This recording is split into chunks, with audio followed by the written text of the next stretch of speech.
Good morning and welcome to PwC Nigeria's Financial Services Breakfast Session. My name is Chioma Obaro, and I'm a partner in PwC Nigeria. I'll be the moderator for this event, and it is my pleasure to welcome you all to this event. Over the next 2 hours, we'll be speaking broadly on top themes that have and are currently shaping the financial services sector. We'll then focus more specifically on two of these themes, that's sustainability and the Great Resignation. But before we start, I see that we have the big elephant in the room. I would like to hand over to Uyi Akpata, our country senior partner and the regional senior partner for PwC West Africa, to give us his opening remarks. Over to you. Thank you very much, Chioma. When you talk about big elephant, I think I need to get my gym instructor to do more work on me. I would like to see myself as a sleek lion or something like that. Okay, thank you. Hello, everyone, and a warm welcome to you all. Thank you for joining our financial services breakout session. If I recollect, this may be the first we are having this calendar year as a response to pressing issues. But let me start by firmly recognizing our high-powered panelists for today's session. Dr. Aisha Mahmood, who is the special advisor to the CBN Governor on Sustainable Banking, and my very good friend, always supporting us, the MD CEO of Sterling Bank, Abubakar Suleiman.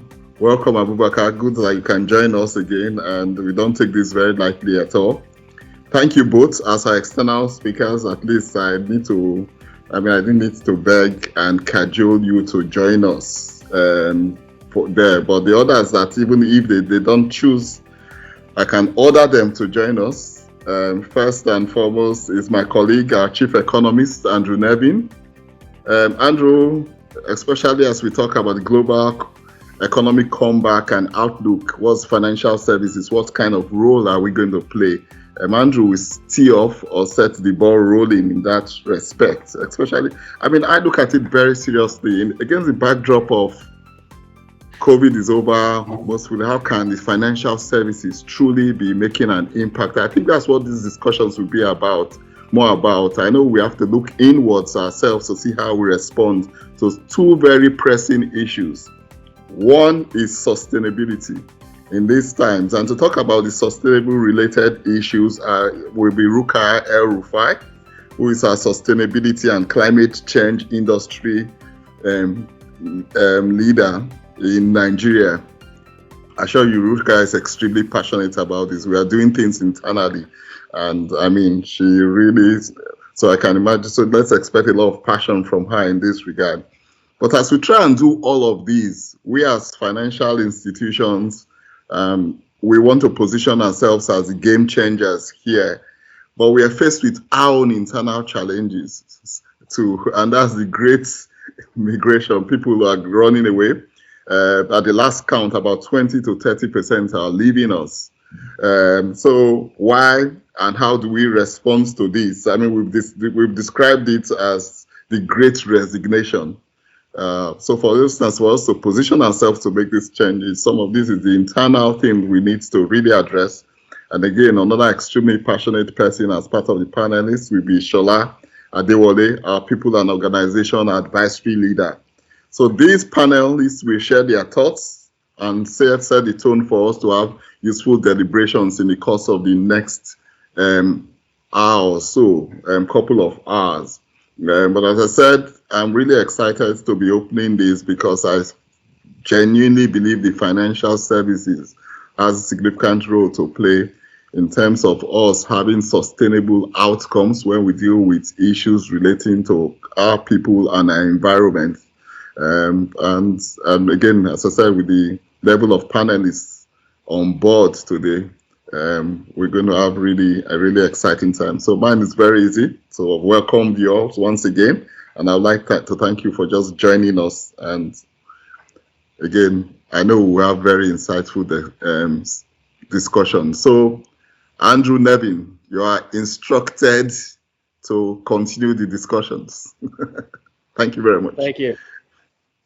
Thank you so much, Uyi, and a special warm welcome to our guest, Dr. Aisha from the CBN, and MD Abubakar, dear friend. So thank you to everyone who's joining us today.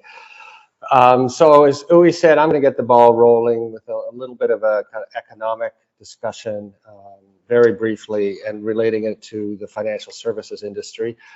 Like always in these situations, we have a few slides. Adam, if you could put up the slideshow, please, and I can begin. I'm greeting you from sunny Abuja today. The weather is very nice. Of course, some people have heard me say over the years, you know, I'm not really Nigerian, I'm Lagosian, but now I can't even say that because during COVID I decamped from Lagos to Abuja. But it's really lovely today, and it's just it's been a nice change for myself and my wife. But we still would like the slides up. Adam, can you put the slides up?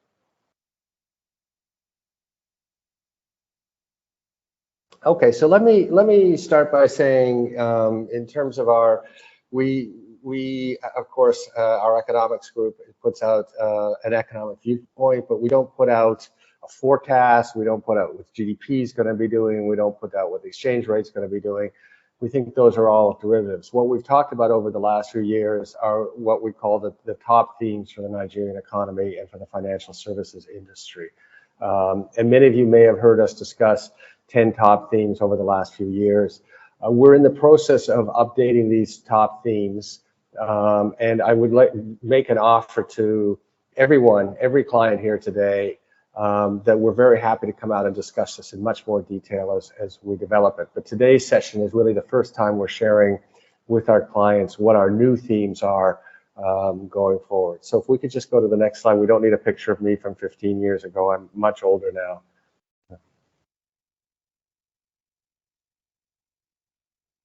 So next slide, please. So the way we think about it is what's happening at a global level and then what's happening at a Nigerian level. And we have some global trends, and we have 17 themes, which before we just put out as themes, but this time we now have 17. There's so much going on in Nigeria at the moment, but we've divided them up into barriers, but what's also reasons for optimism. And those of you, I won't speak on behalf of PwC, but I'll say from a personal viewpoint, and those of you who might see me speak in the last little while, I'm more optimistic about the future of Nigeria than I've ever been in the 13 years I've been here, despite all the challenges we know. But we also just wanted to highlight security. We're not experts in security, but I think it's universally understood now that in terms of our economic and social development in the country, the number one issue is security, and a lot of our leaders have recognized that, and certainly would like to see progress on this on many fronts across the country. Next slide, please. So let me just start with a few global trends. There are no slides behind the listing of the topics, so I'm just going to say a few words on the ones that are most relevant to that. So on the next slide, of course, we can't really, demographics, it's really critical. And I think one thing that people may not fully grasp is that the number of children outside of Africa is declining. The number of working age adults outside of Africa is declining, which really means the only way Africa is going to be prosperous is Africans trading with Africans. The future is Africa, and it's happening very, very quickly. Climate change, sustainability, Rukai is going to talk in more detail about that. Perhaps the biggest global trend we have right now. Post-COVID world, as Uyi said, we're going to have Shola talk about the great resignation, the way COVID has really started to shape, and with some other factors, what's going on in the world of work. And of course, this is a vital interest to PwC, as Uyi said, but also to all of our FS clients. Deglobalization, I mean, this is happening much faster now because of the Ukrainian war. We're in a situation about 5 months ago, 6 months ago, where the US and China were decoupling supply chains, were decoupling global supply chains because of the resiliency issue. This trend now with Russia not really being ejected from the international system, China continuing to be marginalized from the Western and viewpoint, this is a major trend there. And then finally, we just also wanted to mention, which is a very positive development, is just really moving away from GDP as a metric. So the question is not what's a country's GDP. The question is how are the people doing? What is their well-being on that? So these are the big global trends. As I said, we'll come to sustainability and the Great Resignation shortly. But in terms of Nigerian trends,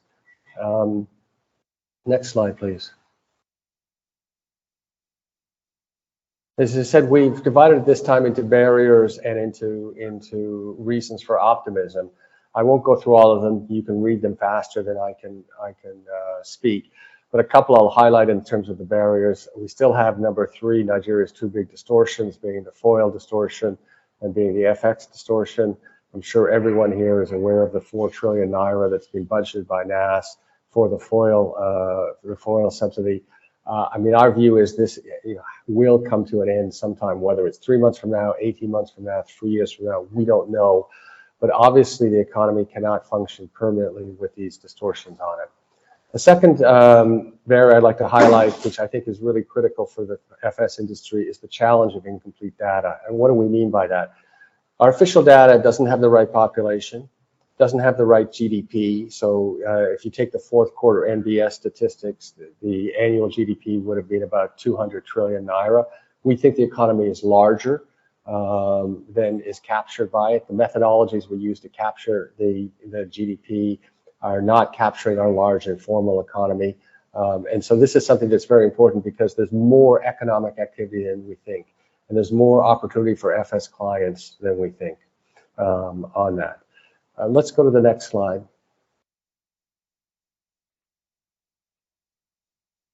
So I'm very happy that there's only 7 barriers, but there's 10 reasons to optimism, and every one of them is connected to the financial service industry. So unlock dead assets. We put out the paper almost 3 years ago about saying this is number 1 economic strategy for the country. Nigeria is a rich country. We just need to unlock dead assets. Those dead assets were public sector assets. We've just seen the news. Ajaokuta Steel is now finally, I think, moving ahead. The FEC approved some of the contracts on that. But beyond assets like Ajaokuta Steel, the refineries, the National Stadium, the National Theater, we also have real estate. So one of the strategies we urged is how do you make sure that real estate functions well as a sector? It's the number 1 sector. It's the largest source of assets in the world, about 2/3 of the world assets. The FS industry has to be at the heart of unlocking the dead assets, both at the way assets may get privatized or the way the real estate industry transforms, but also the ongoing financing of it. So power of the diaspora, number 6. We were the ones that put out the paper that said actually Nigeria's biggest export was not oil, it was brains. It continues to be brains. Continues to be something I think that's critical for the FS industry. How are you interacting with the diaspora? The enormous financial flows, both the formal financial flows, which are over 20 billion, but also the enormous informal financial flows that the financial services sector needs to tap. Number 3, develop the capital markets. SEC has just put out its new capital markets master plan. The banking sector has done very well relatively in Nigeria over the years. It's time for the capital markets to really rotate to the front of the queue. And the capital markets, in our view, need to grow 5 to 10 times over the next 5 to 10 years. Now that has big implications for the FS industry. And of course, many of the banks have been looking, and a number of them have already become holding companies so they can participate not just in banking activities, but also in the capital markets on there. Number 10, obvious strategy now coming. We had a gas strategy for the country.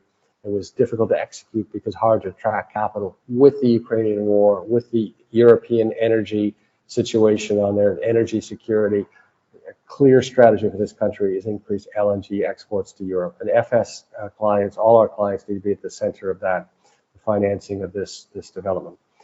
And let me just finish by what we are going to come out with soon, a couple of white papers of what we think is a very critical strategy for Nigeria to grow the economy is number 2, which is insert Nigerians into global value chains. So what do we mean by that? Well, if we take Iheanacho, I think if he played for the Plateau Stars, he might not have much value. But when he plays for Leicester, he has a transfer value of 60 million euros. So that's an example of taking a very talented Nigerian, and when they're in a global value chain, they earn real value. But this applies more and more across the board with Nigerians staying in Nigeria. So we have, because of COVID and accelerating the remote working, we have the potential to insert, in our view, up to 2 million Nigerians through the global value chain over the next decade. As I said, we're going to be putting a paper out on that, and I think it's really critical the FS industry supports that. And then the final thing I'll say before I stop is number 7, accelerate inclusive growth at the state level. I had the real privilege this week of spending some time at an event with His Excellency Governor Obaseki from Edo State. What they're doing in Edo State is just incredible. A focus on education, focus on health, on building out broadband, on the palm oil industry, on attracting investment. But you have seen over the last 5 or 6 years around the country, state governors stepping up to really drive the social and economic development in their states. Kaduna State, Ogun State, Ekiti State, Oyo State, Nasarawa are all ones that come to mind. The other day I was told, Ebony, I don't know. I was told the Ebony State Governor is doing incredible things. And we think this also has big implications for the FS industry because, of course, we all tend to be Lagos-centric on that. 35% of the economy, GDP, is still in Lagos. But increasingly, we're going to see very fast state growth rates as we get good governance, good governors in more and more states. A number looks on the poised to really move forward on that. And the FS industry needs to be there within these states, in the regions of the country, participating in that growth. So let me stop there. Again, I make the offer. This is a work in progress for us. I make the offer that PwC will come and talk to you individually with all of this in much more detail, to go through the global trends with more numbers, with more details, to go through the barriers to what's happening in Nigeria with more details, and most importantly, to go through the 10 reasons for optimism with you in detail. So with that, I have the immense privilege of turning it over to the next section of our discussion this morning. We have Rukaya Rufai, who's our wonderful partner, also based in Abuja, who leads our sustainability practice. And we have Shola Adewale, who's our people and organization partner based in Lagos. And they're going to, I think Rukaya is going first, take the next section where we're going to focus in on 2 of the biggest issues that comes out of the trends I discussed. One being sustainability and sustainable finance, and the second one being the Great Resignation. So let me turn it over to Rukaya. Please go ahead. Thank you very much. Good morning, everyone, and it's a pleasure to have you all here to discuss very eminent hot topics. And I would take you through, a short presentation on sustainability. So let's move to the next slide, please. Okay, so I think it's very important to start with an explanation of what sustainability truly is, because it's often a misunderstood topic. And please go to the next slide. So sustainability simply means how we act now in a way where we meet our needs without affecting the ability of future generations to meet their needs. So the way we live, the way we work, the way we build our economies, the way we conduct business, everything about life. So how do we meet our needs now without compromising the future? So, if you look at this, you can see it's all encompassing and there's a lot, it has building blocks. So the first idea behind sustainability is that, it's for creating long-term value. It's about longevity. It's inclusive as well. Companies alone cannot sit and define their sustainability agenda. You have to engage stakeholders, both internal and external. It's about prioritizing. So you have to go to the drawing board together with your stakeholders to identify what's relevant for you and material. And it's about balance. So you can't only focus on climate change, for example. You have to look at the impact you're having on social. You have to look at the impact you're having on economic as well and governance. So you have to strike that balance It's about doing business on purpose. It's about the character of a company, and how you go about doing business is purposeful. And time has shown that businesses that have lived for a long time are businesses that are built on purpose. And the most examples are found in Japan. So Japan is a special case where you have businesses that have actually existed for more than 1,000 years. Generation and family, some of them family-owned businesses. So, because truly businesses exist to serve the needs of society when you look at it truly.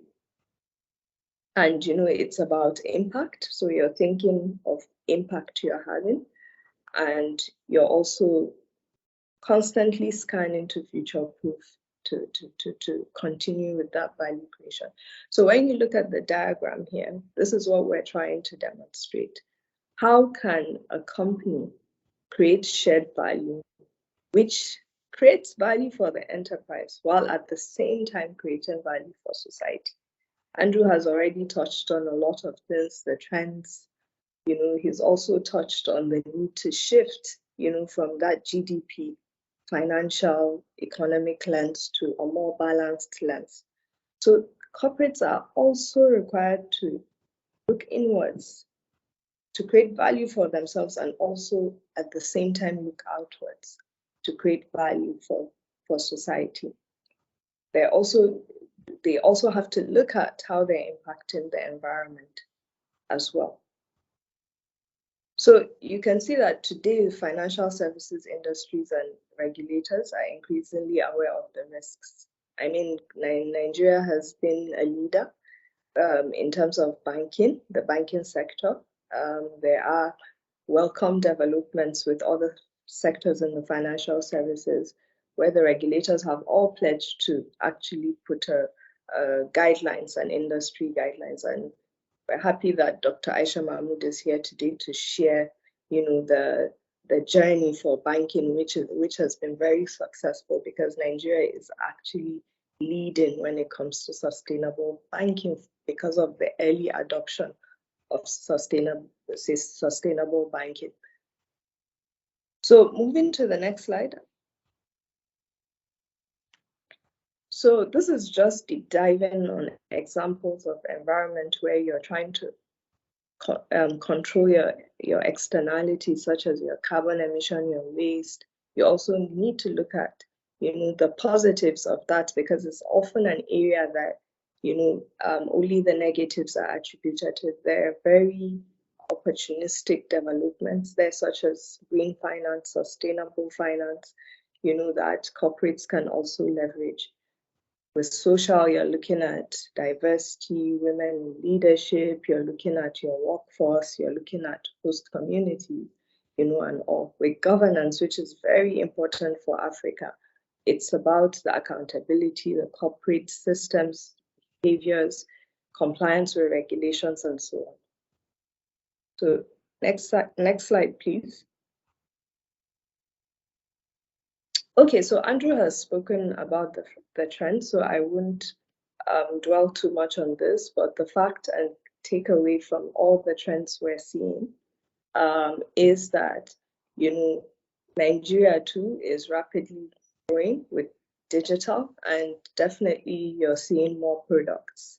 The Nigeria Sustainability Banking Principle drove a lot of initiatives around financial inclusion.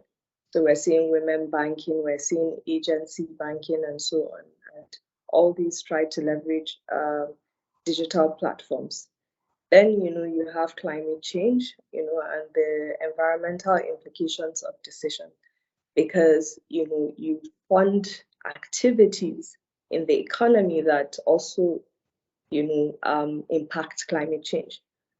With banks, how carbon intensive are your loan books? And in Nigeria, a lot of banks are actually vulnerable to fossil fuel type businesses. So it's definitely an area that needs attention, and you're seeing the behavioral shifts. There's a quest to leverage more platforms to ensure transparency. you leverage platforms to gain brand loyalty. And then there's, rapid urbanization that presents an opportunity. And of course, with technological breakthroughs, that when you leverage, you can actually create value for your enterprise. Next slide, please.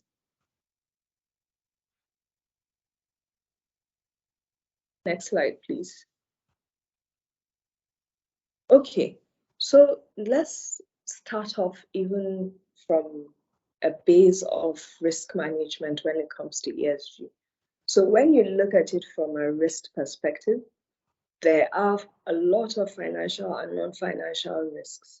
Operationally, you're looking at the risks, from environmental events, social events, and all. We saw, the social unrest. I'm trying to remember the campaign, where we had protests and a lot of loss on properties, happen. We can see, with strategic risks, that if you fail to consider, those material ESG risk factors I spoke about earlier in a balanced way, it can actually affect your ability to make impact in the long term. With reputation risk, we've seen that, capitalization of companies are more focused on intangible, which is the brand, equity. And, the reputation risks with ESG related items are high. You have legal risks. We're seeing more and more regulators, embedded into laws. And, there are material legal risks. There are liquidity risks as well. I do know for a fact that some companies, even the ESG when it comes to their pool of capital is even how to maintain the current pool of capital with the trends we're seeing, where there's greening of assets, there's greening of finances, and so on. And of course, you have the market risks, and then you have the credit risks as well. So how do you embed ESG considerations, when you're assessing, your credit risk? So let's move to the next slide.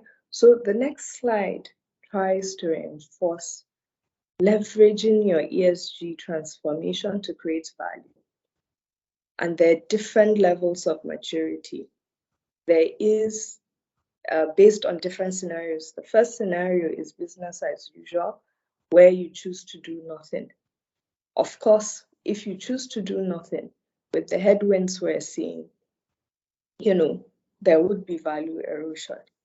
A company, would have risks eroding value. Then there is, the next maturity level, which is, to have performance improvement, nothing ambitious, and with that, you're trying to preserve value. So you can see the kind of views are to review and remedy any risks, mitigate them, proactive impact management and climate resilience measures, for example. But the more ambitious and the best maturity level to be at is to be leading on ESG such that you're creating value through transformation. So you have ambitious ESG goals and you're looking to unlock value from whatever ESG agenda you're having, and you are having ESG-led investment strategies. And you can see, you're not only looking to realign strategically to the sustainable transition, you're also looking at how you can create products and service offerings. So, for example, the risk I mentioned with the high intensity of carbon intensity of our loan book, since we're a fossil-based economy, transition is happening with that same sector. So how do you create products to support, fossil fuel-based businesses with that transition, with their transition journey? We're seeing all of them change to being energy companies from oil and gas companies. In fact, there is an example of a fintech that developed mortgage, to support people, change their homes, to greener buildings, and savings are being recorded. So with that, a big barrier is the capital outlay of switching. So there's just a lot, even with the social perspective and lens. So there's a lot a lot of products innovation that can be applied to create products and services. And of course, the brand value and multiple enhancement. We spoke about market capitalization with over 90% being from intangible assets. So you see there's a lot to be gained, and it's really important for players FS players, and when they embark on this journey, they're not only trying to comply, they're not only just kind of taking less ambitious steps, but they're going all the way to look at opportunities that can create value. So next slide, please. Okay, so to talk more specifically about the benefits, of course, there is improved long-term returns. Investors do care now. We're seeing growing ESG due diligence happening globally. Even in our market, we're starting to see, especially, where FDI, Andrew has shown, it's an area, but, if companies do want to attract foreign investors, they have to look at the ESG fitness level that they currently have and improve on it. Of course, if you embed and adopt ESG, there's decreased investment risks. Even with your lending, responsible investing is big as well. And if you take on board, responsible investing best practices, you reduce your risks. There are cost reduction benefits and also resource efficiency, because with ESG, you're trying to look at, how you can apply resources more efficiently, how you can reduce some activities. And, of course, that in turn creates cost reduction. For us, for example, if we say, okay, let's reduce our business travel and try to adopt more digital, means of, interacting with our clients, of course, there will be huge savings there. So each company is meant to map the dependency of, resources and the impact they have, on resources, and try to see how they can optimize that.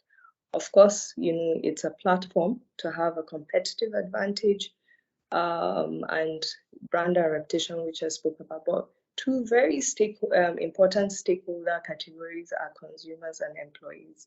I mean, we're going to talk on the Great Resignation with Shola shortly, but everyone is looking at how to be able to retain talent. And this is a survey we spoiled, and when customers and employees were asked if they would likely buy in relation to consumers or work for companies that stand up for ESG, you can see overwhelmingly, for all the three aspects. But I think economic is important as well, but because traditionally companies, governments have focused on financial and economic measures, that's why there's a lot of emphasis on environment and social, or for social and governance, which are the three areas that stand for ESG. But you can see, overwhelmingly, a bulk of respondents are saying, they would actually stand up for those companies, or likely to choose companies, or buy from companies that take ESG seriously. And, I remember when we sent out an email internally to seek volunteers, it was amazing the responses we got, so it's really a great way to engage employees and retain employees, as well as your customer base. So let's move to the next slide, please.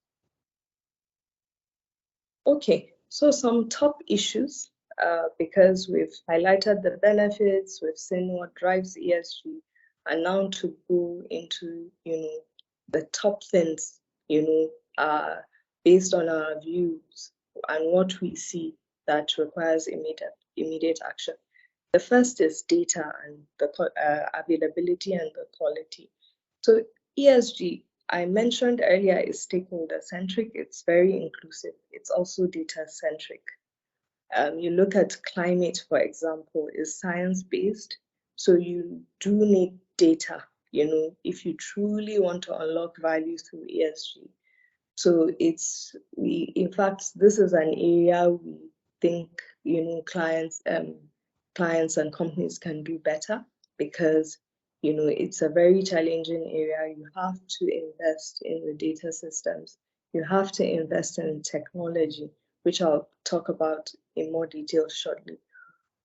Uncertainty, so there are a lot of black swan risks embedded in ESG, and it's just a highly uncertain terrain, and you don't know the timing or sometimes to even quantify the impact of some of the risks. So it's an area that is very, very hard to predict. We saw what happened in Europe with the energy transition. Then the Ukraine crisis happened. Then everyone realizes, okay, there were no failover plans, in case, there is, issues with the supply chain with energy. And now with the crisis, it's definitely something that everyone is starting to think about, and how in some areas they're even putting back up some sites they shut down as a stopgap. So there are a lot of uncertainties, so companies need to ensure they look at the dilemma, the trade-offs, and they act on those risks as much as possible. Then the methodology frameworks, there's just so many, but we're seeing very good developments. There was an alliance that was announced at group with IFRS Foundation, and we're starting to see, harmonized standards with the various, top organizations that are the standard setters. But it's often an issue, corporates have to look at, the frameworks that they seek to follow. And of course, I mentioned earlier, data is an issue. So, you have to, try to establish your data tracking system, so you're able to do your analytics and get insights that you can distill, to make more impact. Then, multiple point impact. If you remember at the beginning, I spoke about the need to ensure balance, and ESG risks are cross-cutting for the most part. So they're often very complex, to handle, and the breadth of resources and touch points, is really broad. So and all hands must be on deck. You see, most units and divisions, departments in an organizations are involved, from facilities to HR, to finance. Almost everyone is involved. So of course, the lack of talent and expertise in the market already, with even traditional areas that we've had, and you can imagine for ESG, that is a very new area. And not only the fact that it's new, it's evolving rapidly. So the talent there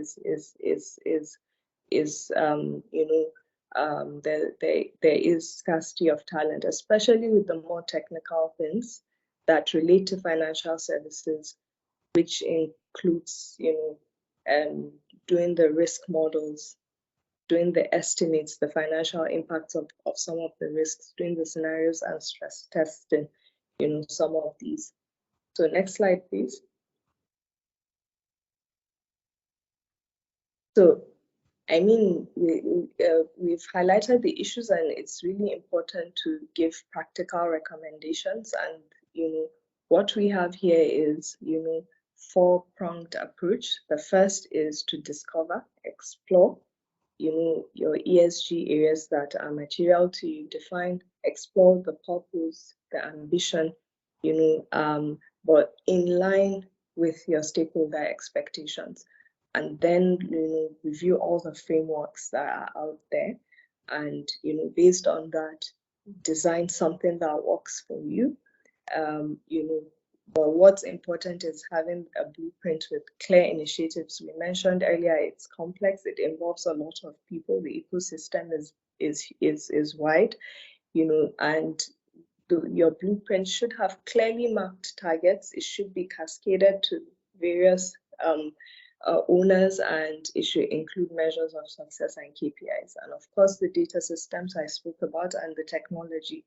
It's exciting to see how technology companies, ERP providers, all are activating ESG models, Oracle, SAP, Salesforce, and also it's really, the technology is available. It's now the willingness to invest in that right technology, because you also need to ensure there's integrity around your data, since the reporting is a big part of it.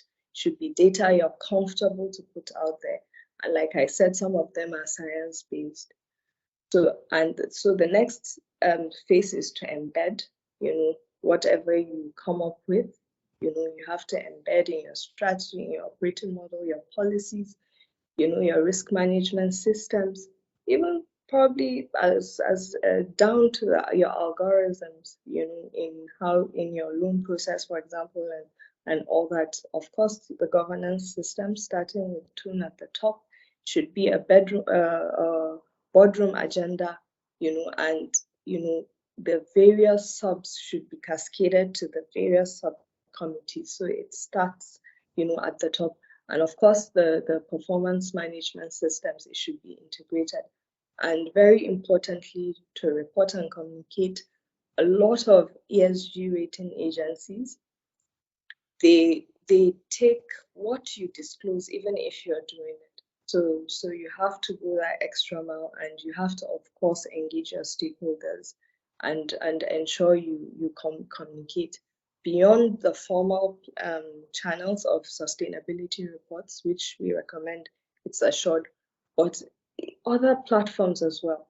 You have to map your stakeholders and the various channels they interact with, and ensure you're putting out the right information. Next slide, please. Need to wrap up, I'm sure, because of time. Next slide. Yeah, so we already spoke about all this embedding. It's part of the embedding, from the governance down to disclosures and communication. Next slide, please. And I think this is even the end of it. So thank you very much for your kind attention. So Shola, I guess you're up next. So I'll hand over to you. Thank you. Thank you, Rukaya. Good morning, everyone. It's a privilege to share about this topic that is giving everyone sleepless nights. Speaking about the Great Resignation, this is a good time to take a stretch break so that you guys don't rely on us, but just give us a few more minutes and we will be through with the presentations. So I'm going to take control of the slides now. I think I am, in control. So talking about the Great Resignation, I'm going to just speak about two big sections. First of all, I'll talk about the financial sector and the Great Resignation, and that interplay. And then what can we do about it? Are there options? I have to warn you that I'm not sure anyone has all the answers. As Andrew would say, if you have all the answers, you'll be a very rich man. So we will try to provide some perspectives and see what we can all make of that. So the thing is that this whole Great Resignation is not a Nigerian problem. We all know this. It's a global phenomenon, and it's simply the mass attrition of, if you like, sometimes even our best and brightest. And we call it great because we've not seen it in such a volume at one go.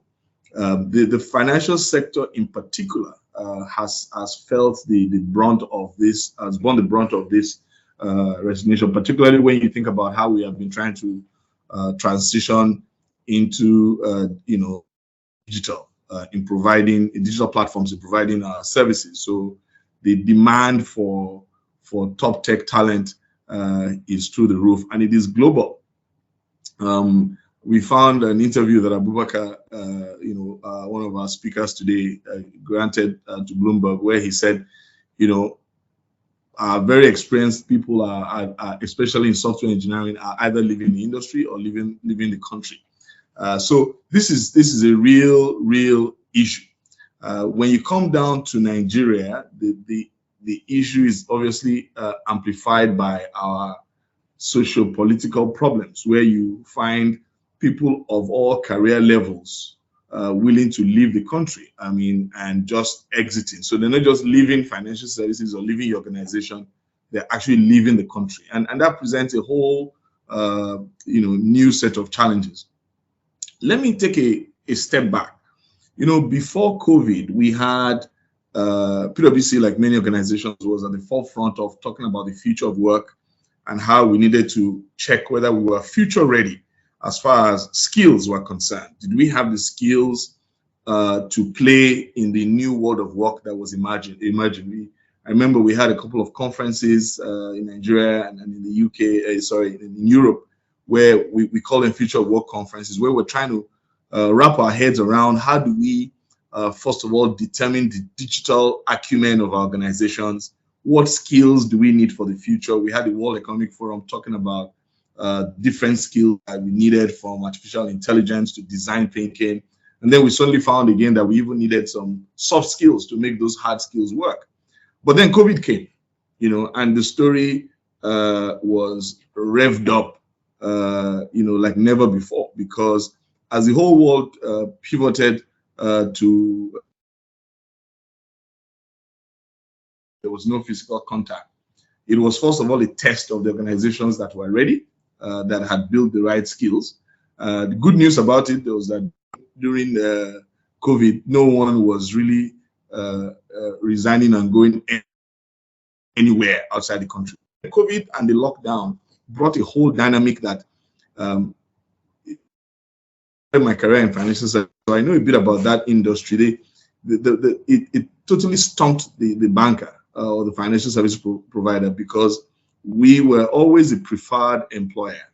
We thrived on long work hours, high energy, people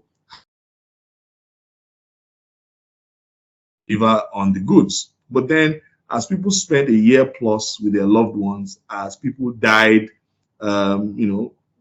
painfully, many of us lost loved ones, the whole world had an opportunity to reset and ask themselves, what exactly is this whole rat race all about?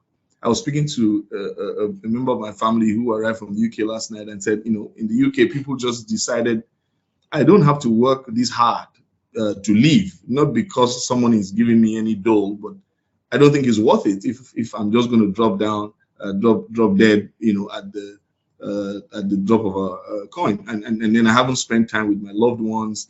I've not lived my purpose, as it were. And so that, as we began to exit the tough moments of COVID, people began to reevaluate their priorities, their family priorities. They had spent time now with their families, and they discovered that they had missed out a lot. Now we realize that we don't just have a skill scarcity, we now have what we have called the great resignation. So it's not just that we don't have the right skills for the future, we don't even have the people.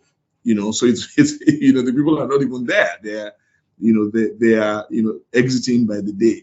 And just before I make a couple of comments on this slide, that's when I believe many organizations began to realize that this whole talent war is really just not between banks in Nigeria or in West Africa or in Africa. This is a global issue. So nations are competing for talent. I'm intentionally mentioning that because we need to also think about purpose in terms of the social dimension of ESG, right? So nations' future existence were being threatened by this great resignation and great mass relocation, as we found, as from Canada to the UK opening up its doors and hiring droves of talent from us here. And so people began to ask questions. How well has this organization that I work for, how well have we responded to the pandemic challenges? I mean, look at financial services. For over 2 decades, the financial service sector in Nigeria, top 5% paying, you wanted a great, well-paid, you went to the banks. And then all of a sudden, people are saying, well, when I look at foreign exchange rates, when I look at the quality of life, when I look at everything, I don't think my organization is doing well in responding to the pandemic challenges.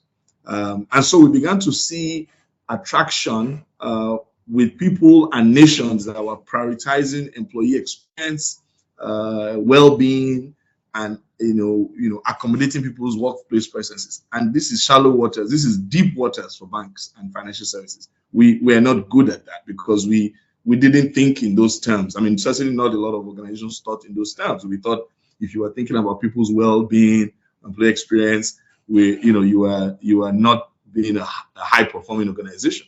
But then the people are walking out the door, and so we now need to rethink that.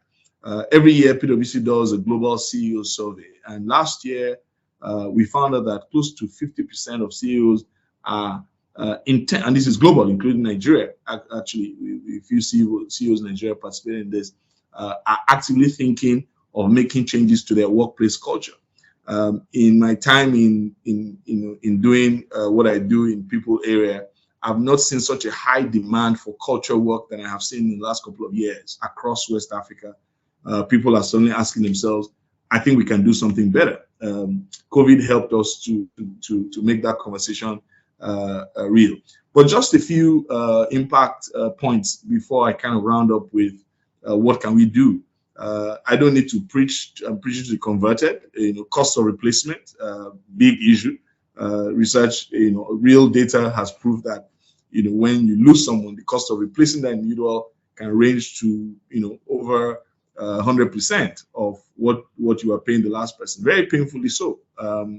The kind of money we lose from turnover is something else. Talk about how long it takes for people to get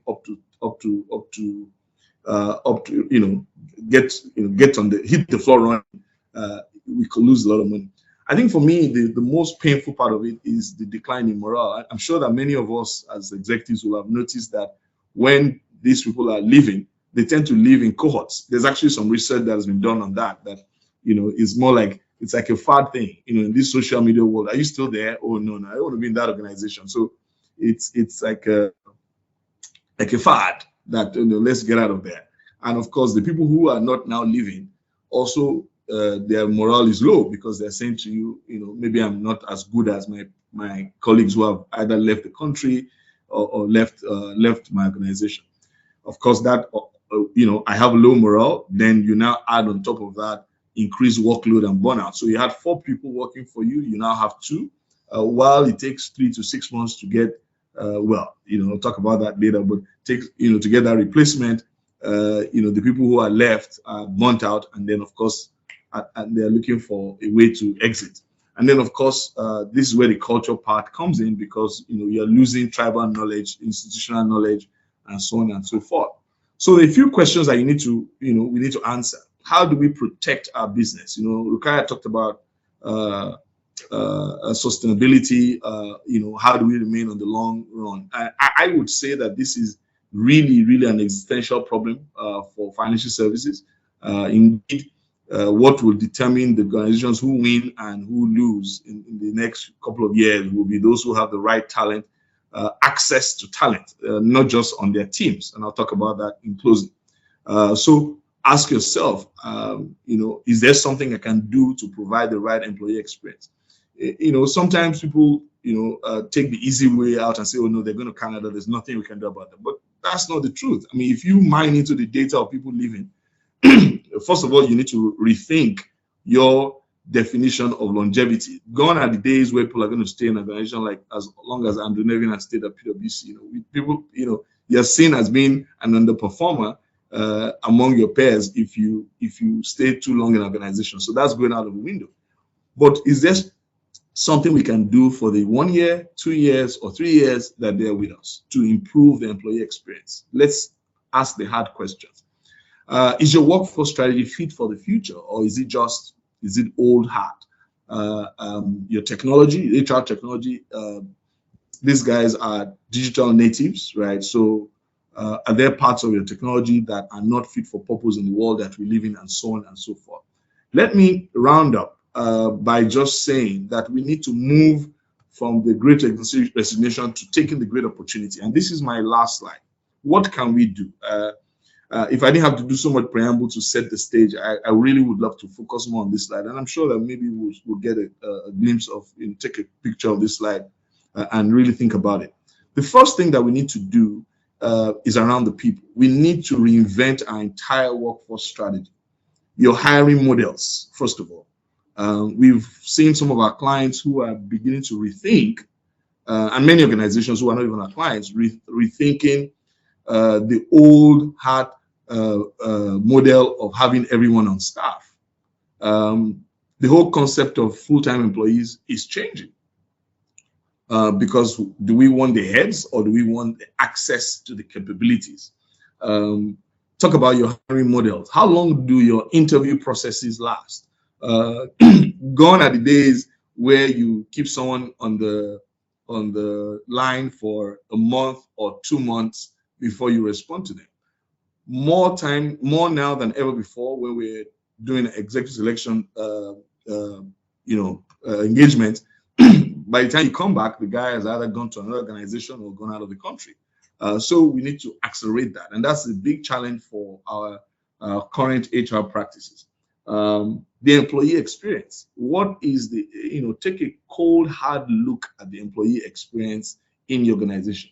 When you think about why people are leaving organizations and leaving the nation, as it were, it's really about the quality of life. All right, so take a look at it and ask yourself, are there things that I thought was impossible that really is not such a, I mean, we all were forced to do all kinds of impossible things during COVID, right? So why are we finding it difficult to continue? Why are we trying to go back to the new before? Leadership quality, very, very important. More and more forward-looking organizations are paying attention to the quality of people that lead their teams and lead their organizations. What is the quality of the people who lead the organization? I was somewhere in Africa this week, last week, or early this week, and I asked the CEO, I said, what do you think your people think about you? He was blanked out. I said, have you ever done a 360 degree for organization? This is a bank. And he said, we've never done it. And we have a cultural conversation going on. So how do you want to drive the culture that retains people when your leaders don't even have an idea of what the people think about them? I could go on and on and about workforce strategy, but you need to really think about that. But I'll end the workforce strategy conversation because that's really the main point here. And ask, you need to take another look even at your HR organization. Do you have a future-ready HR function? With all due respect, this is the domain, but quite a number of our HR leaders need to really, really reinvent themselves, and just as all CEOs need to. And then, of course, the place. Okay, we've been in banks. There was in Nigeria over the last 3 decades with new generation banking. There was a mad rush to build the best premises, the finest buildings, and then, of course, now we are discovering that in the new world of work, those infrastructures are not necessarily what will differentiate us.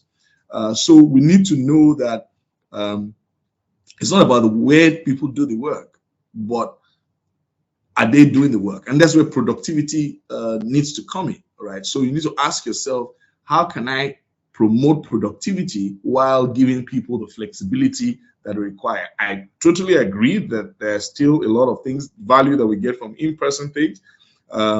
We discovered that new joiners into teams tend to be the worst off, with an entirely remote work culture. But we must maximize the hybrid world.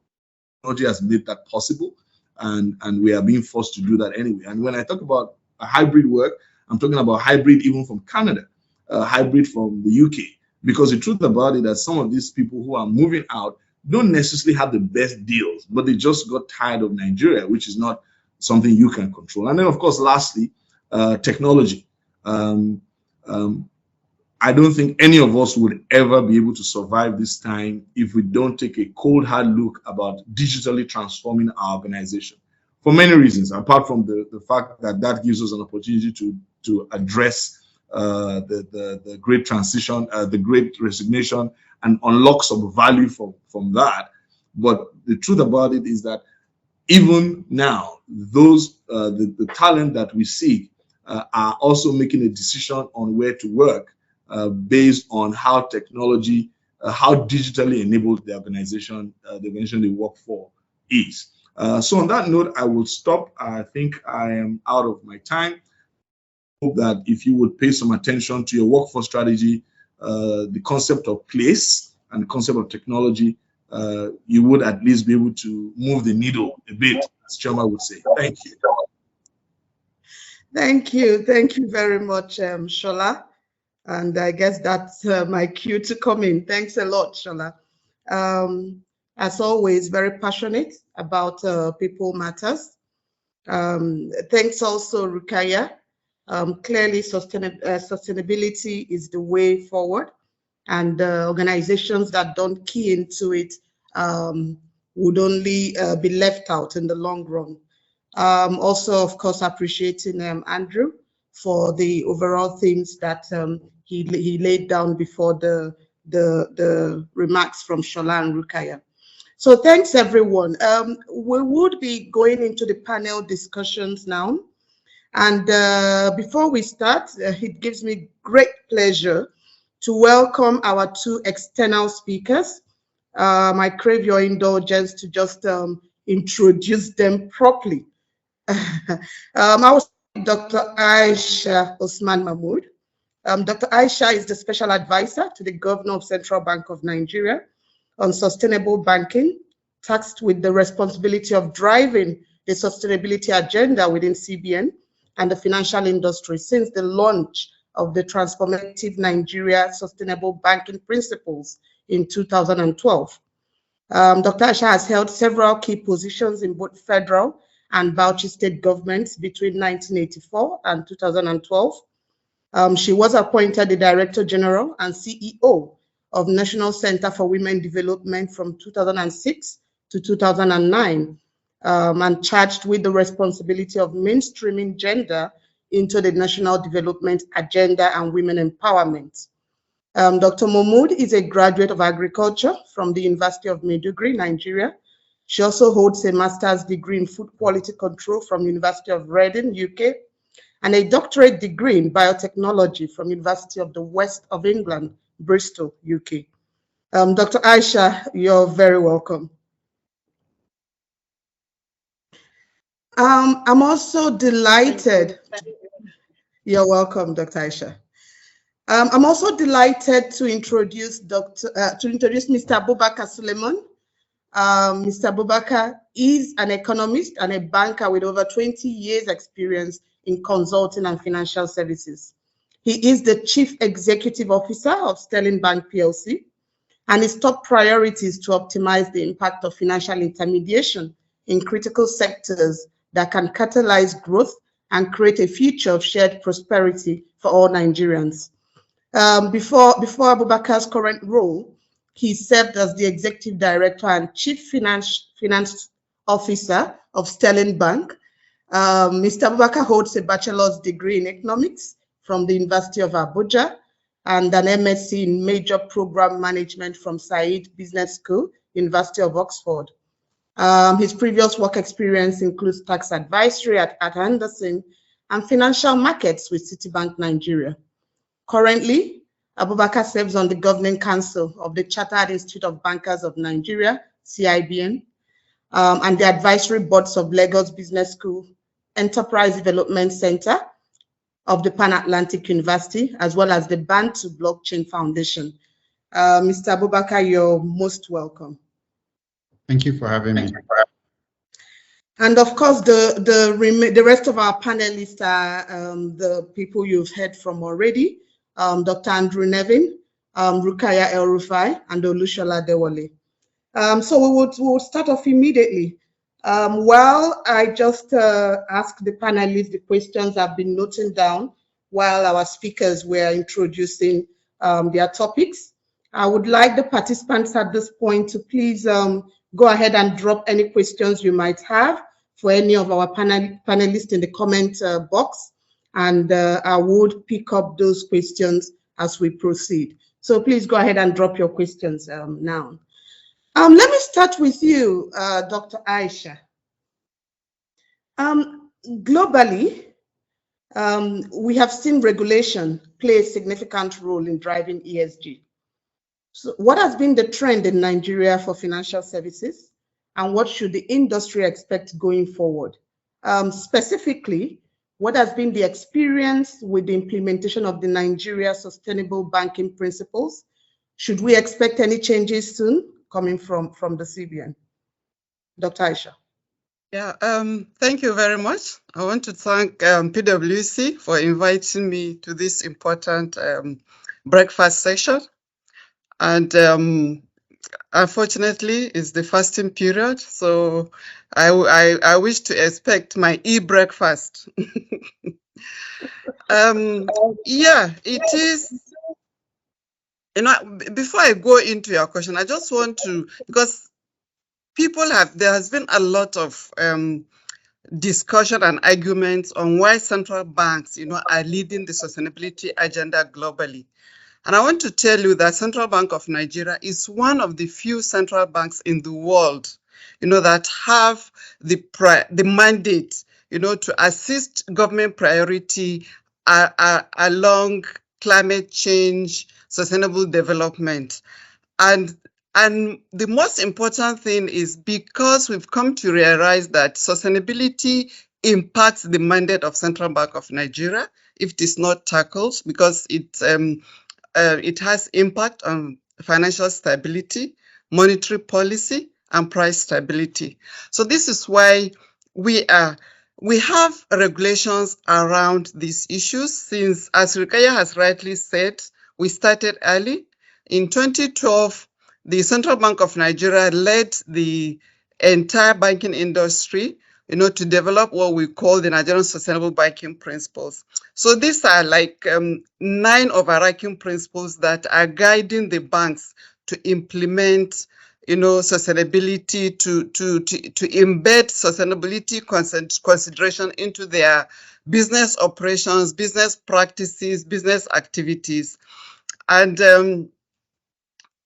the Central Bank of Nigeria, this started as a voluntary initiative that was industry-led, but the Central Bank of Nigeria now came along and issued a circular that all the banks should implement. So that made it like a quasi-mandatory.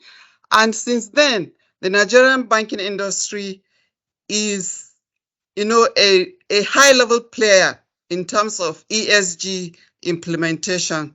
And it's as a result of that you could see things happening within the banking industry. You could see products being developed, and services like green bonds are being issued. You could see renewable energy. I'm happy Mr. Suleiman is here. His bank is leading. So renewable energy and energy efficiency, is key within the Nigerian banking industry. And we could see also financial inclusion taking center stage, in bringing things like mobile money banking into the banking space. So the Central Bank of Nigeria, after issuing that, and it also asked the banks to render sustainability reports, because we need to monitor implementation. To be able to monitor implementation, we need to see what ESG issues the banks are implementing, around those the principles that were issued. So the banks now render biannual reports to Central Bank of Nigeria, and there is a feedback mechanism between the Central Bank of Nigeria and the banks. So we also have incorporated ESG issues into our risk-based supervisory framework. So when our supervisors and our examiners go to the banks, they ask them questions on ESG. And this is why you could see a lot of things happening within the banking industry. You could see a large number of ATMs, are being powered with solar. You could see energy efficiency within the buildings. You could see waste management initiatives. You could see recycling programs, that are happening. And then, most importantly, we could also see the banks that are trying to decarbonize the economy, by reducing lending into these high impact sectors. So when the NSBPs were developed, there were guidance documents, to guide the banks in lending in agriculture, power, and oil and gas. And so before they lend into these highly impacting sector, they look at the impact, by using those guidance notes that were issued alongside with the principles. But it's not only the banking industry. In 2016, we also brought in the other regulators, the capital markets, the insurance industry, by issuing the Nigerian Sustainable Finance Principles, for those other regulators to implement. Although that implementation is not as robust as what is happening because they've not yet started rendering reports, but we are moving towards that. You asked about what changes needs to be done. Yes, ESG, the ESG performance, is key by companies, by banks, and the incorporation of ESG globally is increasing, and we are even going to see more increase in that because of what Nigeria as a country has committed to. Nigeria has committed to the Paris Agreement on climate change. Nigeria has committed to the SDGs 2030. Nigeria has also committed to the transition to net zero emission by the year 2060. So it is all of this that is driving, the banking and non-banking industry to imbibe ESG and then sustainability issues to make sure that we help the government in achieving these commitments. So what are the new things that we are likely going to see?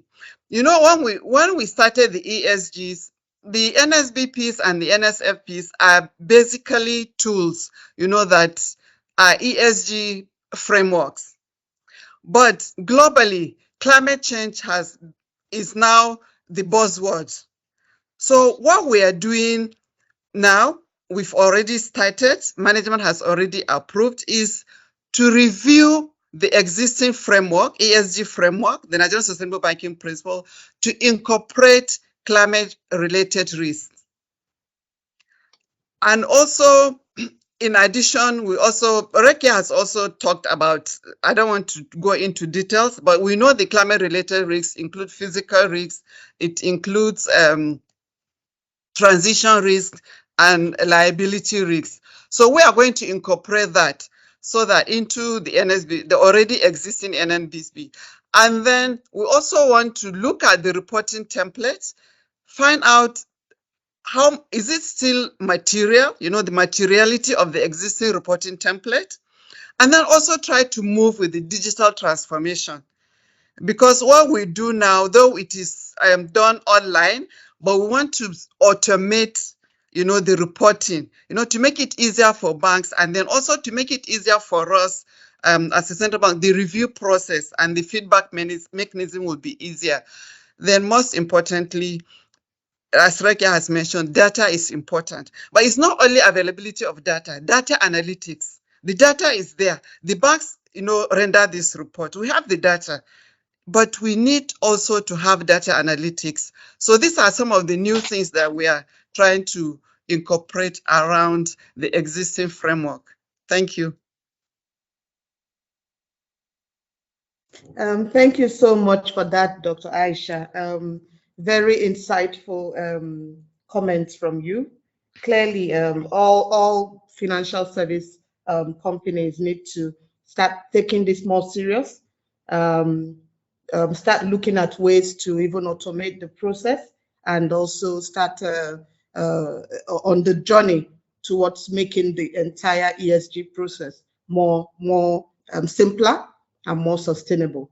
Still on sustainability, Rukaya, if I come to you, you mentioned while you were speaking that there are 3 scenarios that you're looking at for banks to key into. Of course, the most sustainable one, I would say, is the one that you say is more ambitious, but I say should be the status quo right now, which is to unlock significant value creation and make it possible through ESG-led investment strategies and sustainable transformation of the business. Now, on the background of this, what are those top priorities that you think that banks need to focus on? What are those imperatives that banks, that companies in financial services should bear in mind as they go through ESG adoption and implementation? And while you're answering, perhaps to also speak to at what level of governance should this be driven from and why?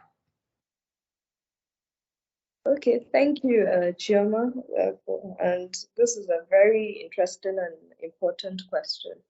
So yes, I did mention that people should be very ambitious to establish ESG leadership and aim for value creation. They shouldn't be at compliance level. There is a lot to lose if they take that stance. So the top priorities, first and foremost, people need to understand their baseline. They need to understand the state they are in at the moment. They need to have a blueprint. Many times we're called in to do reporting, but because the foundation is not there, it's such a struggle. And that's the bedrock, that blueprint, the purpose statement, the goals, the priorities, the ESG priorities. They need to make clients, organizations need to make sure they have that. Then based on that, they build that data systems. They embed, truly embed into the risk management, into product creation, into the strategy, and all. And of course, they need to, very importantly, is tracking performance. Very importantly is tracking that performance and looping it back in.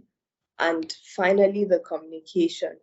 So in terms of governance, in fact, I can tell, I try to guess the maturity level of companies with the level at which it is.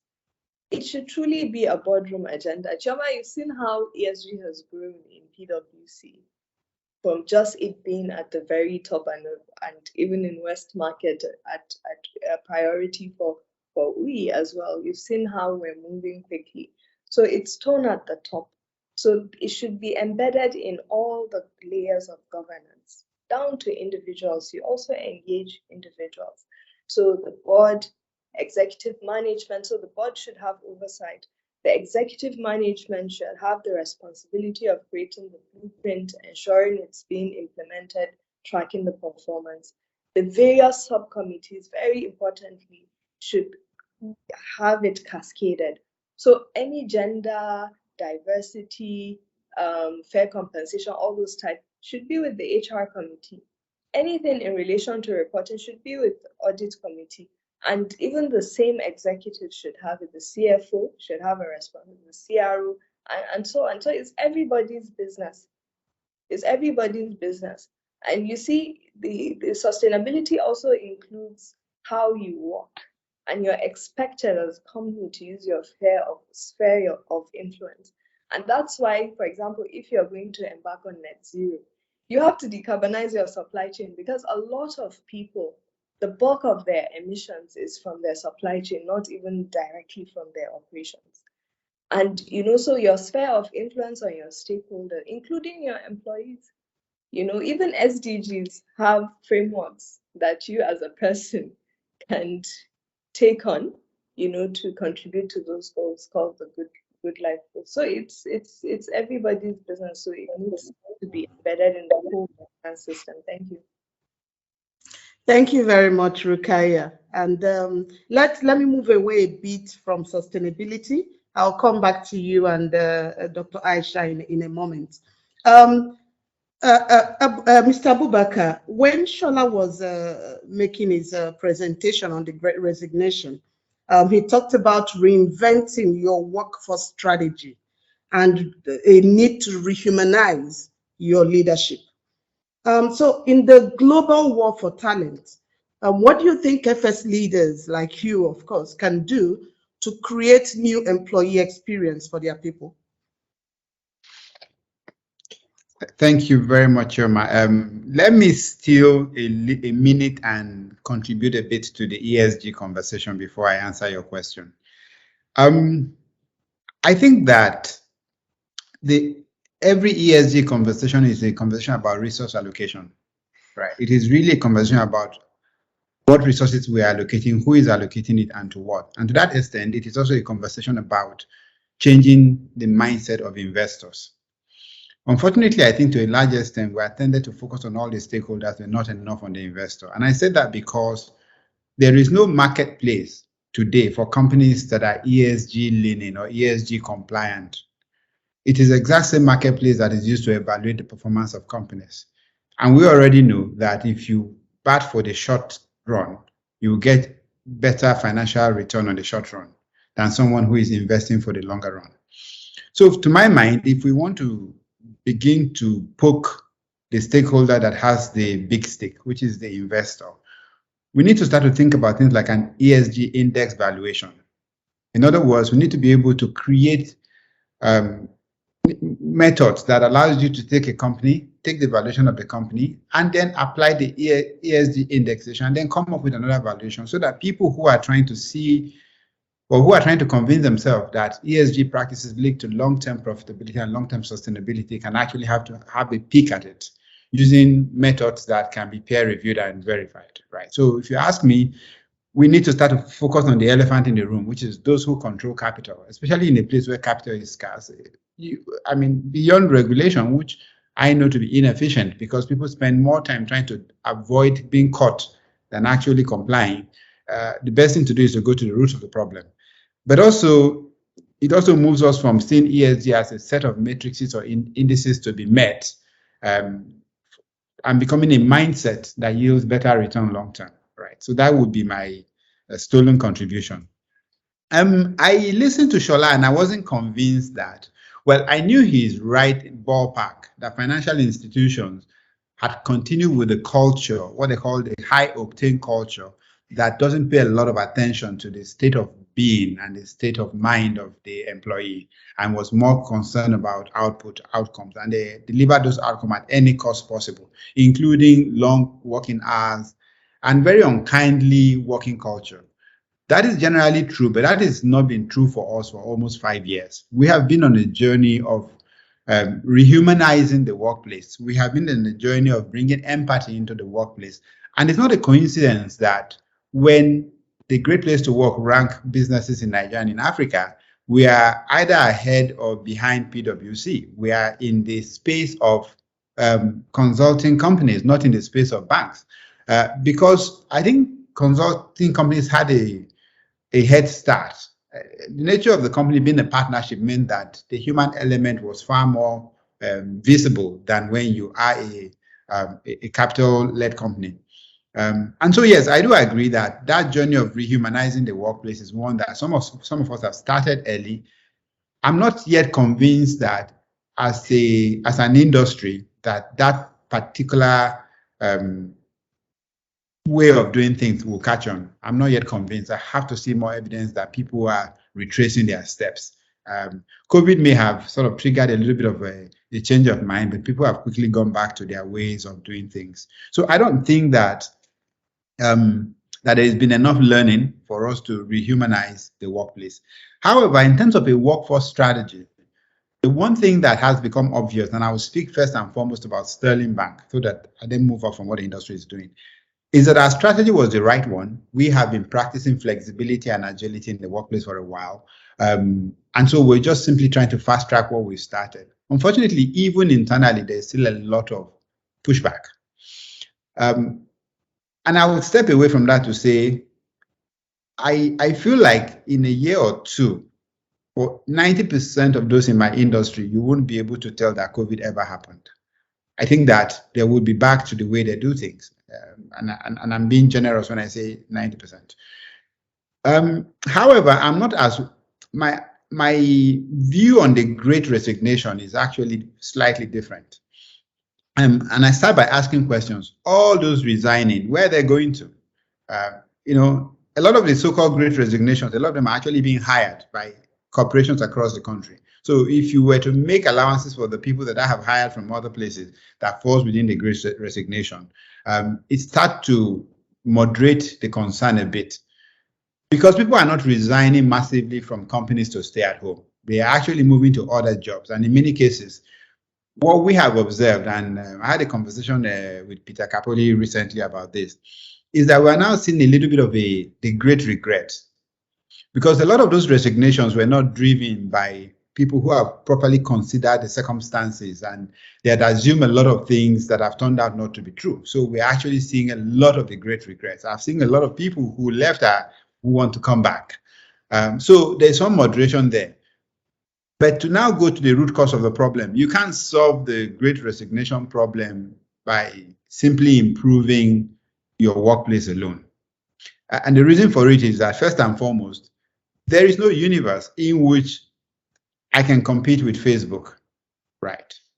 And once Facebook start to hire cross-border, it doesn't matter your geography. The reason why we could compete before was that there were immigration rules that meant that people couldn't just move on. Now, government they've lowered the barrier for immigration, and the companies have then increased their focus on our talent. So we will lose talent, and you can't solve for that by trying to, somebody is being offered $280,000. I'm currently paying the person less than $100,000. There's no economics in which I can pay $200,000. So I have to understand that. And therefore, our response is to recognize that people will go cross-border. Physically, they will go cross-border. But also to recognize that a lot of people that are living here will work for companies that are cross-border. And so we need to go back to say, how can we significantly increase the supply of talent? How can we move from 35% unemployment ratio and start to convert those unemployed into talent that can now be hired both by us and by the international? There's nothing wrong with training for people to go abroad or to work abroad. If we think that China became the factory for goods and became wealthy as a result of it, why can't we become the factory for services and become wealthy as a result of it? Why can't that be a deliberate strategy? And if it is a deliberate strategy, what needs to change for that strategy to be executable? I happen to lead the bankers subcommittee on competency and industry standard. And one of the things that came out of the last conversation was that as an industry, we're going to put resources behind developing talent, taking people and turning them to talent. We recognize that many of them will leave, but we also understand that many will stay. And more importantly, when they leave, we know that they will contribute to improving our balance of payments as they start to earn and send money back home. So in summary, we need to develop a very deliberate strategy that says people will leave and that their leaving is not necessarily a bad thing. We just need to make sure that the investment we put in them pays back. And the way to make sure that it pays back is to formalize that investment process so that we train people, whether they are nurses, they are software engineers, they are project managers, they are salespeople. We train them expecting to lose a certain percentage of them, and those people will pay the country back because they will remit money home. And the rest of them are then available for us to start converting people from being unemployed to being gainfully employed in the gap that has been created by the Great Resignation. Thank you. Thank you so much, Abubakar. In fact, I was enthralled all through, from great resignation to great regret. Before I hand over to Shola, because I know Shola is itching to respond, I see Dr. Aisha's hand is up. So please go ahead, Dr. Aisha. Yeah, thank you very much. I just want to say a little bit on what Suleiman said about investors and ESG. You know, globally, there is a rise in ESG investment. And as it has been forecasted by Deutsche Bank, it's going to pass the $100 trillion by the year 2030. And why is this happening? This is happening because the investors themselves are demanding for ESG linked or ESG or sustainability linked investments.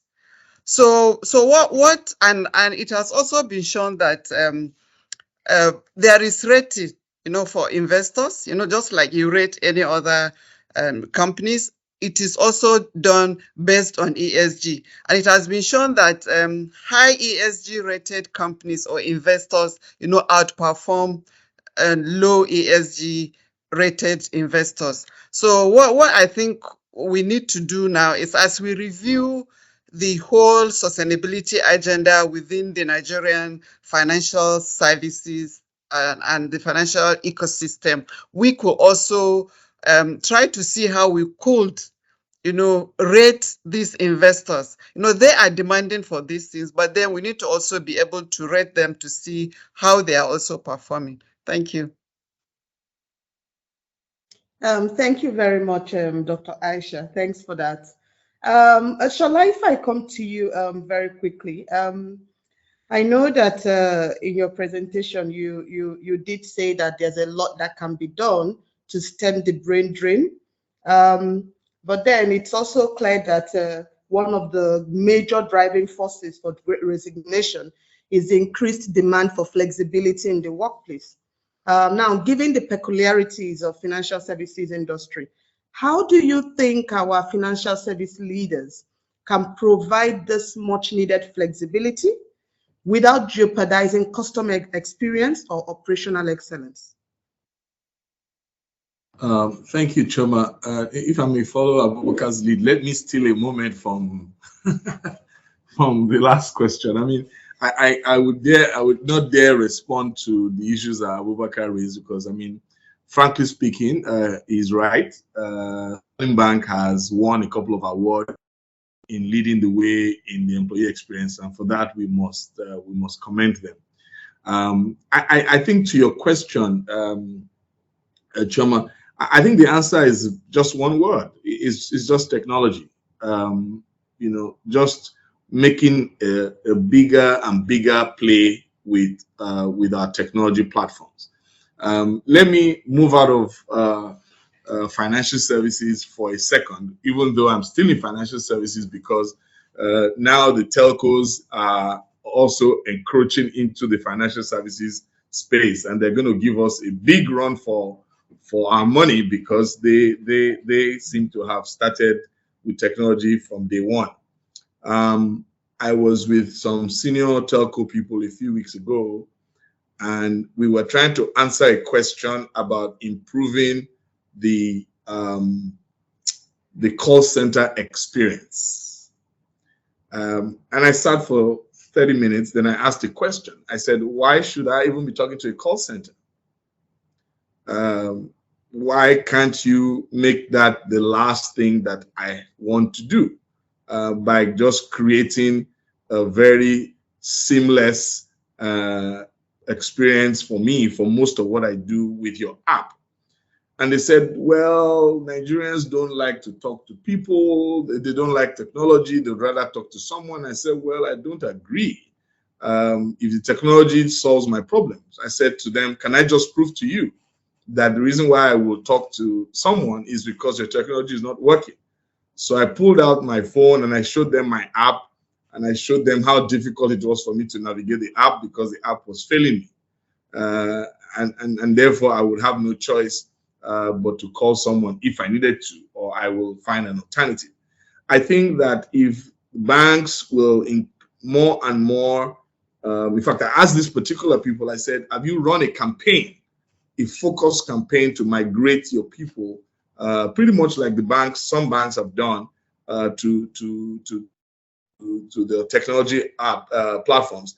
And they said, not really, a full-blown campaign. So my point is, if we will pay more than lip service and really delve into technology. I mean, we have banks today that are purely digital, where they're not even considering having that human interaction, as it were. That will help to solve some sustainability issues around social and even around the environment.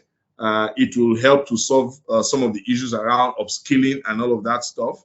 And to a question that Chioma has not asked me, so I might as well answer it, because it touches on something that Abubakar also said, which is how do we turn the opportunities that are presented to us with the high unemployment rate that we have. PwC has a global partnership with UNICEF, with a few other organizations in Nigeria on Generation Unlimited, where we are trying to upskill. We need to be seen as organizations that are helping to upskill the world, the new world that we all play in. It's good for business, it's good for society, it's good for sustainability. So if the financial organizations will really, really invest in technology adoption. I know they all have technology platforms, but the adoption is where we need to continue to ramp up effort. There are still things today that, if it's painful, that if you want to do, you still have to go into the bank physically. You go to the ATM. Last night at 10 o'clock, I walked into the ATM in one mall. I desperately needed cash, and it failed me. It failed me in the rain. So anyway, technology adoption will help us. Thank you.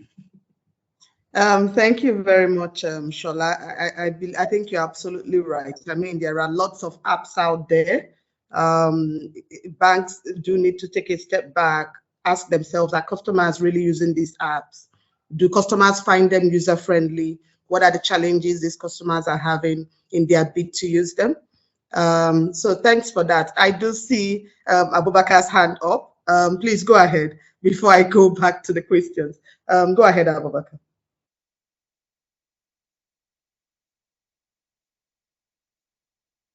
You're muted. So I think you're muted. I think you're muted.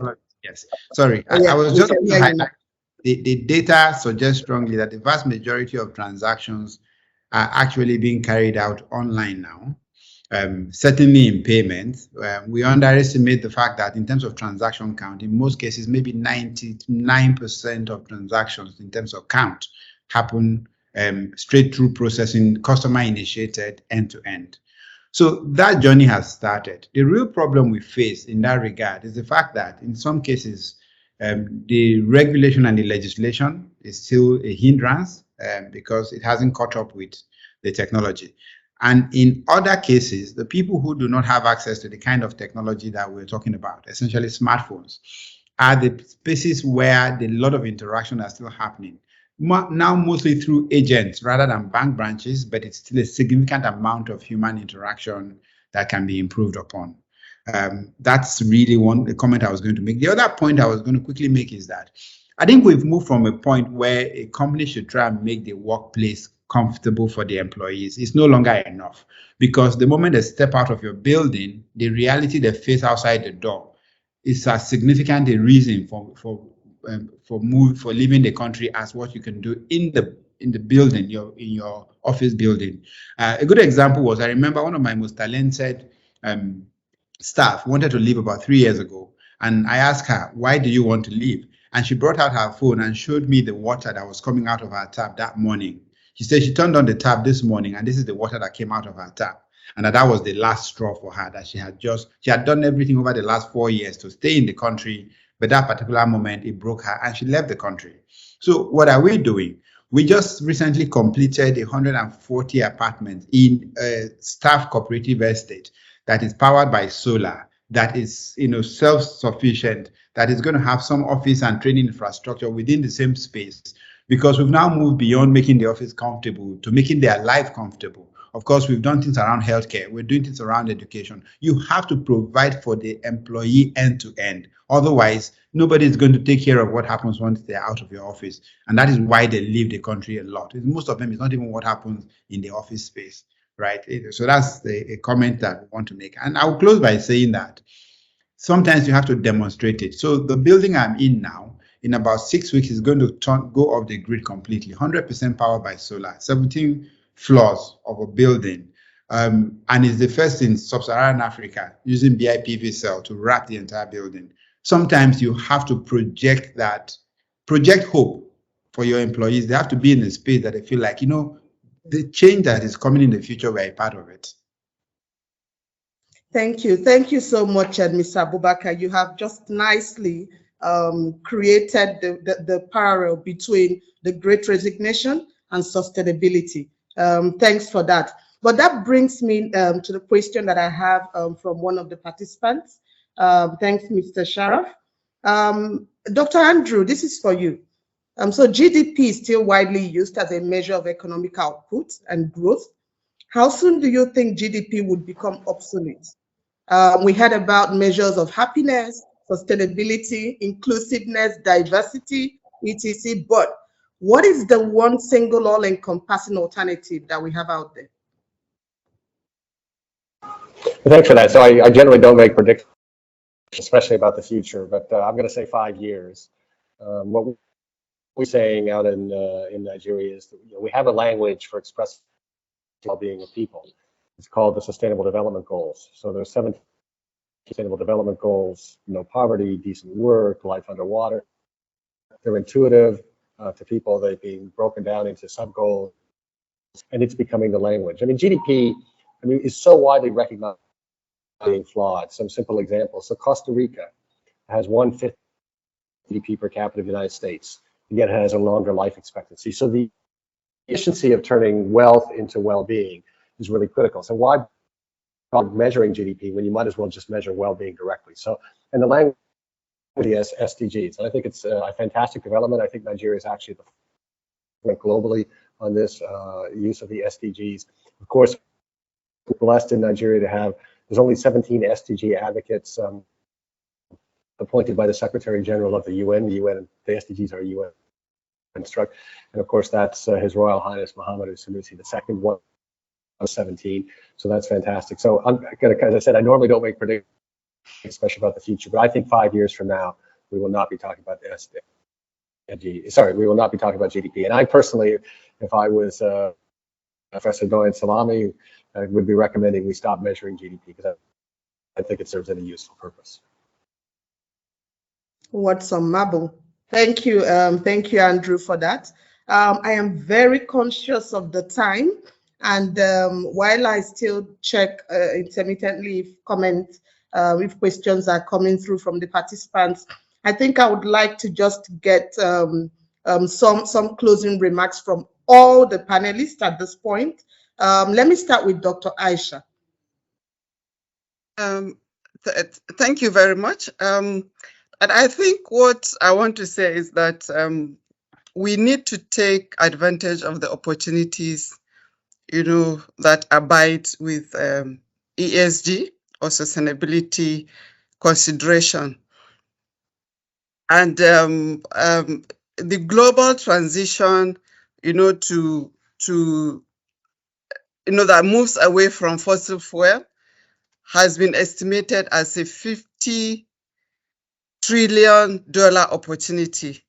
And I think the Nigerian banking industry and the Nigerian investment industry need to take opportunity of this, and so that we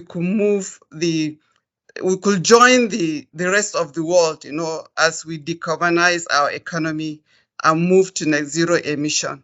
But then finally, what I want to also say is that we need to link this transition with the COVID-19 recovery, because it is unfortunate that it has to take COVID-19 to prioritize the S, that is the social aspect of the ESG. Because it was only during the COVID-19 pandemic that everybody was focusing on people and planet and then ignoring the profits. So we need to make sure that we link, the recovery from the COVID-19 to what we're going to do in terms of taking advantage of all the opportunities that are about the transition or the decarbonization of the economy.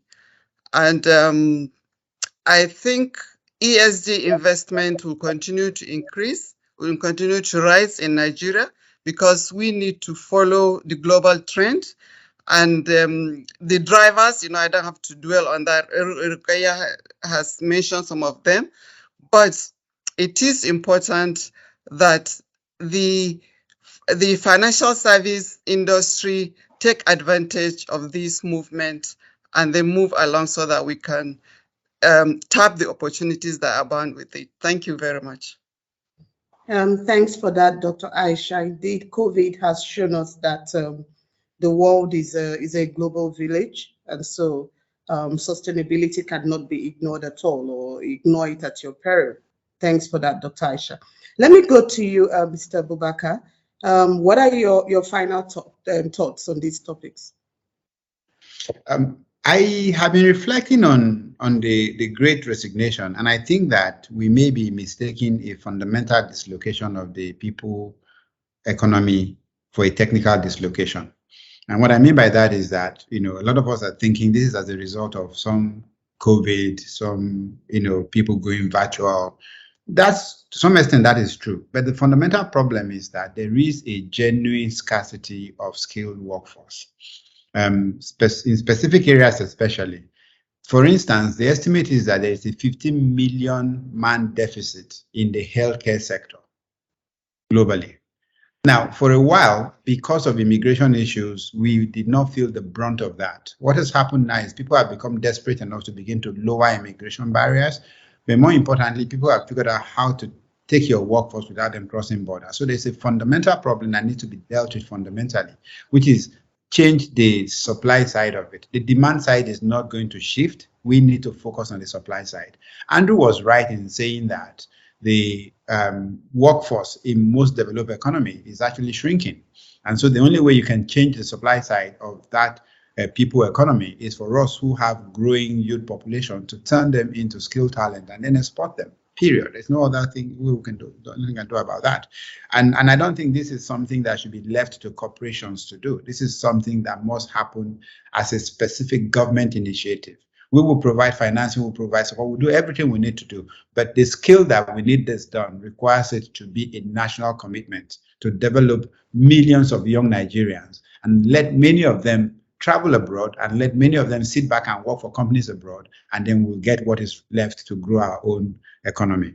The second closing comment for me is that I am someone, I'd like to think of Sterling Bank and myself as having been in the middle of all of this for over 5 years, at least dates back to about 6-7 years, when we first crafted the hard sector strategy, which says that we will focus all of our resources in developing and growing the healthcare, the education infrastructure, agriculture, renewable energy, and transport. And we've been very consistent in this. And what I can tell you is that the investors, right, we still haven't been able to communicate to investors in such a way that they begin to accept the long-term viability, the long-term sustainability of our strategy, and accept that there will be a discount to short-term performance. Because it's very simply a question of taking some of the resources that you can monetize over 90 days and try and put it in a situation that you can monetize it over 3 to 4 years. There's no way it doesn't show in your short-term performance. And investors, we have to work with them to get to that understanding and to prefer that to the investment that we make today. And Doctor was right. I know that I have been pushing significant transformational investment in healthcare for 4 years that didn't gain traction. And immediately COVID came. Within 2 to 3 weeks of COVID, a lot of it gained traction. I have added more hospital beds in funding in the last 2 years than I did in the previous 5 years, right? Everything just came together. So it's an opportunity to be taken advantage of. And the same is also true. Since the diesel price crisis on the back of the global supply chain disruption, I've had more people commit to renewable energy, people that I have sold this solution for, offered it to, and were not interested. A lot of them are now queuing up, trying to get on board the renewable energy train. My investment here started when diesel was about 200 naira. And it was a viable investment at that time. So you can imagine the economics of it with diesel at 600 naira, whatever it is we pay for it today. So it is an opportunity. Let us call this the great opportunity, right? Forget about the resignation. This is the great opportunity. It's our chance to become the service factory to the world, period. Thank you. Thank you so much for that, MD Abubakar. In fact, last I heard, diesel was trending at over 800 naira. A liter. So thanks for that. Shola, let me come to you. You heard Abubakar mention that there is genuine scarcity of skilled workforce. Whereas in Nigeria, we have a high unemployment rate of 35%. Could you find a way to talk to that in your closing remarks? Sorry, Chioma, was that for me or Andrew? I lost you for a second. For you, Shola. Okay, thanks. I mean, I couldn't agree more, and I really was going to comment on that great opportunity. And just two things that I'm going to say. One, I think that pretty much like Abubakar said, we need to move, and in my words or Chioma's words, we need to move the upskilling needle. It's good for the nation on all fronts, starting from security. You would find that a lot of the fundamentalism and the terror that we have and the crime that we have can be traced to just the level of capability and understanding and exposure that exists in those sections of society. So let's build partnerships. I spoke about the UNICEF Generation Unlimited earlier. There are several. As a firm, we partner with with governments, with a lot of private sector-led initiatives, by national spirited individuals who are trying to move the needle in that area. It's good for security. It's even good for our politics. We are now in the season as we prepare for 2023. People who have a better understanding of their own potential would not trade off the next 4 years or 8 years for a bag of rice. So let's work on that. It's good for economics. Andrew speaks a lot about unlocking debt capital, diaspora remittances. So the more skilled people, if we move our mindset away from the fact that we are losing and we think about that we're exporting, then obviously that is good for us. And then of course it's good for business. But lastly, I think that we still, maybe because I wear a people mindset all the time and I deal with many organizations apart from Sterling, I think that the whole world in Nigeria, particularly in financial services, will still have a long way to go as far as how we treat people, One of the things that COVID did, and we're not blaming all on COVID, was that it gave us, all of us, time to reflect on what matters to us. So people are now more conscious than ever before about the value of their lives, about the values of their families and stuff like that. So we need to move the needle so that whether we are moving the needle for their in-work experiences or ex-work experiences, like Abubakar talked about, just making sure that people feel good. And that's what they're looking for when they travel abroad. We have people who are on a fast track professionally who will gladly take a drop in level because they say, look, I'm doing this for my kids. I'm doing this so that I can be alive. I don't want to be kidnapped. I don't want to die and all of that. So whatever we can do in the banking sector as organizations, as individuals, so that our people have a fairly good experience. The whole world cannot take the working population of Nigeria. There's no nation, all the nations of the world are not big enough to take all of us. We're too many. So for those who have no choice but to stay here, let's make sure that we make it worth their while. Thank you very much, Chioma. Thanks very much, Shola. I see Uyi's hand is up. Uyi, please do go ahead. Thank you very much. Unfortunately, you don't take away my presenter access rights. So I'm crashing this segment of the presentation. But I've just been listening attentively, and thanks to Abubakar. I had to just jump on this because of some of the comments he made. And as CEO here, I've been having similar ideas, but I didn't know whether I was just radically thinking outside. As well, when it comes to the investment in our people, we say, okay, yes, people are going, 30% are leaving. I was discussing with one of the partners the other day, wait a minute, but there's a talented pool of people outside that have not had these opportunities larger than this 30% leaving. So what are we really doing in terms of bringing these people together? And you'll find out that you have turnaround. So with our Africa CEO, we're actually engaging through our Canadian firm to see how we can deal with the Canadian government and some of the other people to actually invest in terms of these opportunities in these different areas.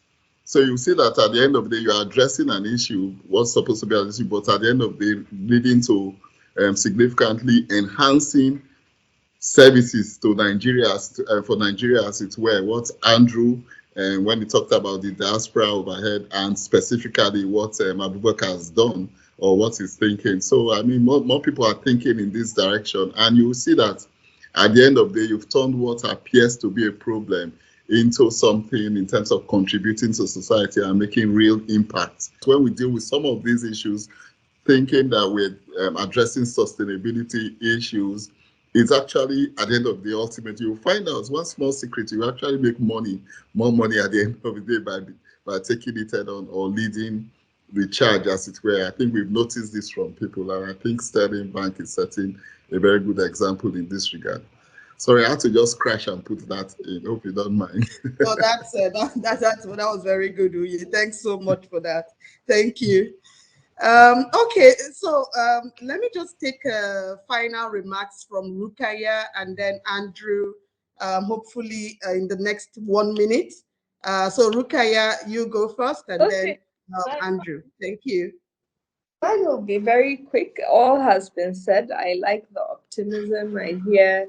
I like the examples of the bold commitments. And Abubakar, thanks for giving that example. I'm sure when we get our own transition to renewable energy, it will be very smooth because we have also committed to actually be powered by renewable energy in the future. So all I can say is I think there's so much value to be gained from truly, embarking on the ESG transformation. So that's all I have to say, Chioma. Thank you. Yeah. Thanks, Rukaya. Andrew? Yeah, so we coined the term, this export from Nigeria is not oil, it's brains. We're the brain economy. Where we were earning FX, balance of payments, help through the diaspora. The world has changed. We can now earn balance of payments with people either in the diaspora or in Nigeria. As Abubakar said, the short skills. Our economic strategy is to invest in young people so they can insert themselves into global value chains. We have 2 million young Nigerians inserted in those value chains. It will spill through every other part of the economy: construction, services, manufacturing, and it will make sure that the naira doesn't depreciate anymore. So that's the strategy for the nation, and I think people need to absorb. It's a different strategy than how other nations became wealthy. Korea, low-end manufacturing, go up the value chain. China, low-end manufacturing, go up the value chain. We're going to hit that stage, and we're going to go directly to exporting high-end services. And of course, services are over 2/3 of the world's economy, and we already do it. We do it in knowledge, we do it in football, we do it in the diaspora, who are engineers, doctors, executives, and increasingly we do it from people able to work from Nigeria. So that's the economic strategy for the nation. We're going to articulate a series of white papers over the next few months and keep sending this message, because as Abubakar said, there's a role for the private sector, but it also needs to be national policy, not just Edo State policy, not just Lagos Yamatech policy, not just Kaduna policy, but national policy. So thank you so much, and we are the brain capital nation. Thank you, Andrew. I mean, we could easily spend 2 hours just listening to you. So thank you for encapsulating that in 1 minute. This brings us right to the end of the agenda for today. Apologies that we don't have more time to take in more of the questions that we have received already ahead of this meeting from participants. I would hand over quickly to Sam Abu. Sam is the leader of financial services in Nigeria. And Sam, over to you as you wrap up the session for today. Thank you. Yeah, thank you very much, Chioma. And wow, what a session that has been. I don't even know where to start. I want to say thank you to everybody who's joined us today, but a very special thanks to our panelists. I joined this call today, for instance, thinking about the Great Resignation as a challenge. And I'm leaving here thinking about the great resignation as an opportunity. And it's amazing how your paradigm can shift in 2 hours just talking to people. I want to say thank you, Abubakar, for that, for the way you have articulated a completely different perspective. And thank you very much for that. Dr. Mahmood, thanks for everything you're doing and for leading the way in terms of sustainability, which is a key part of our future. And I think as someone who works with the regulators, I hope you're taking Abubakar's charge to heart, the challenge of how we need to allocate capital and how we measure performance is critical in whether or not ESG is successful. To the extent that we continue to measure performance by short-term goals such as profitability, immediate profitability, we would always struggle with getting the key providers of capital, who are the investors, to buy into ESG. And I think that was a very good articulation of that problem by Abubakar. So thank you so much for that. Andrew, you've always spoken about people being our greatest exports, long before COVID, long before the Great Resignation. And it was amazing to see how your long-held views align very closely with what Abubakar said today about increasing the supply chain into the global economy. And I think just bringing everything together here has been wonderful. So thanks everyone for joining this call. Thanks to our panelists. Thanks to Rukaya. Thanks to everyone who was putting that together. Shola, my personal, what I call my personal HR specialist. You know, I always tell you, physician, you need to come and heal. I need to talk to you about my own issues around the Great Resignation, now that I see it as an opportunity. So I wish everyone a good afternoon. I look forward to seeing you at our next breakfast session. Thanks again. Thank you. The webinar has now ended, and thanks so much everyone for joining, and do enjoy the rest of your day. Bye-bye. Thank you. Have a lovely day.